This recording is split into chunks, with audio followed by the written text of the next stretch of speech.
Assalamualaikum warahmatullahi wabarakatuh. Saya Puspita Prilianti, kelas 10 TKP 1 dari SMK Jakarta 2. Saya akan membacakan biografi Chairil Anwar dan juga puisinya. Chairil Anwar lahir di Medan 26 Juli 1922.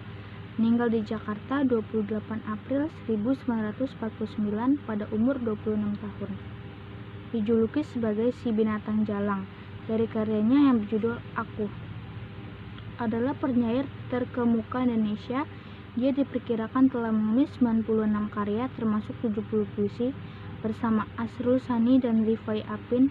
Dia dinobatkan oleh Habib Jasin sebagai pelapor angkatan 45 sekaligus puisi modern Indonesia.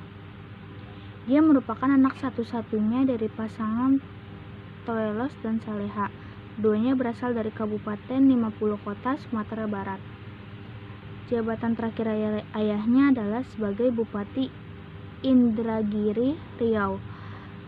Dia masih memiliki pertalian keluarga dengan Sultan Syahrir, Perdana Menteri pertama Indonesia. Sebagai anak tunggal, orang tuanya selalu memanjakannya. Namun, Chairil cenderung bersikap keras kepala dan tidak ingin kehilangan apapun. Sedikit cerminan dari kepribadian orang tuanya. Chairil Anwar mulai mengenyam pendidikan di Hollands Inlandse School atau HIS, sekolah dasar untuk orang-orang pribumi pada masa penjajahan Belanda. Dia kemudian meneruskan pendidikannya di Meer Utdipret Lages Ondeswijs atau Mulo. Saat usianya mencapai 18 tahun, dia tidak lagi bersekolah. Chairil mengatakan bahwa sejak usia 15 tahun, dia telah bertekad menjadi seorang seniman. Meskipun tidak dapat menyelesaikan sekolahnya, ia dapat menguasai sebagai bahasa asing seperti Inggris, Belanda, dan Jerman. Ia juga mengisi jam-jamnya dengan membaca karya-karya pengarang internasional ternama seperti Rainer Maria Rilke, W.H. Auden, Archibald Marseille, Hendrik Marsman, Czesław Hoff, dan Edgar Duperon. Penulis-penulis tersebut sangat mempengaruhi tulisannya dan secara tidak langsung terhadap tataan kesusastraan Indonesia. Chairil Anwar memperingati hari 28 April 1949 diselenggarakan oleh Bagian Kesenian di Jabatan Kebudayaan Kementerian Pendidikan, Pengajaran dan Kebudayaan atau di Jakarta 1953. Ketika menjadi penyiar radio Jepang di Jakarta, Chairil jatuh cinta pada Sri Ayati, tapi hingga akhir hayati Chairil tidak memiliki keberanian untuk mengungkapkannya. Puisi-puisinya beredar di atas kertas murah selama masa penduduk Jepang di Indonesia tidak diterbitkan hingga tahun 1945.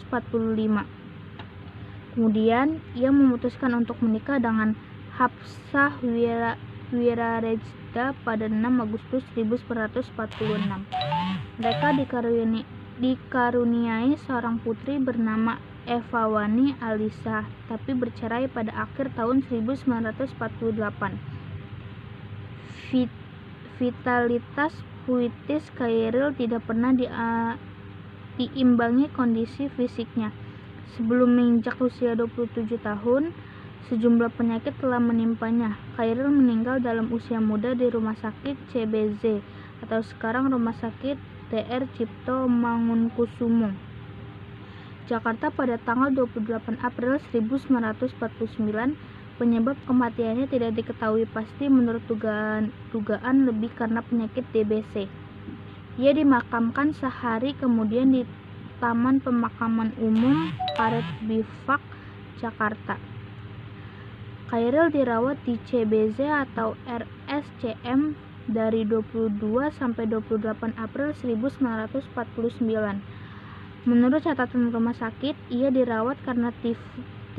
Meskipun demikian, ia sebenarnya sudah lama menderita penyakit paru-paru dan infeksi yang menyebabkan dirinya makin lemah, sehingga timbullah penyakit usus yang membuat kematian dirinya, yakni ususnya pecah. Tapi menjelang akhir hayatnya ia mengigau karena tinggi panas badannya, dan di saat dia insaf akan dirinya, dia mengucapkan, "Tuhanku, Tuhanku." Dia meninggal pada pukul 2:30 sore 28 April 1949 dan dikuburkan keesokan harinya, diangkut dari kamar mayat RSCM ke Karat oleh banyak pemuda dan orang-orang Republik Termuka.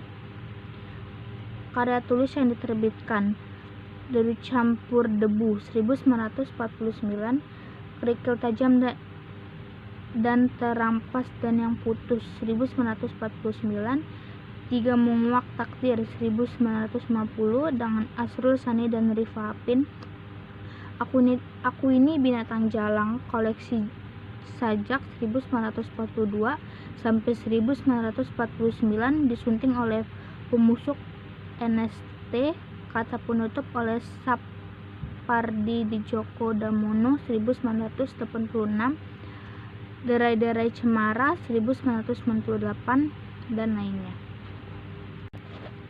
Dan saya akan membacakan puisi Chairil Anwar yang berjudul Kerawang Bekasi.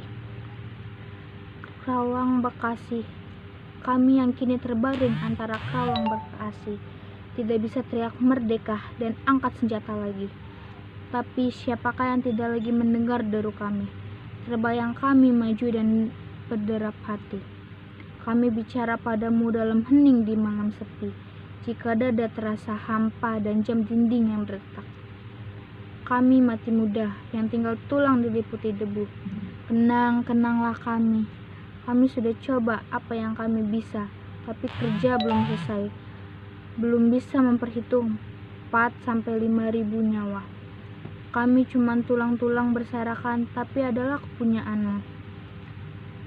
Kaulah lagi yang tentukan nilai tulang-tulang berserakan, atau jiwa kami melayang untuk kemerdekaan, kemenangan, dan harapan, atau tidak untuk apa-apa.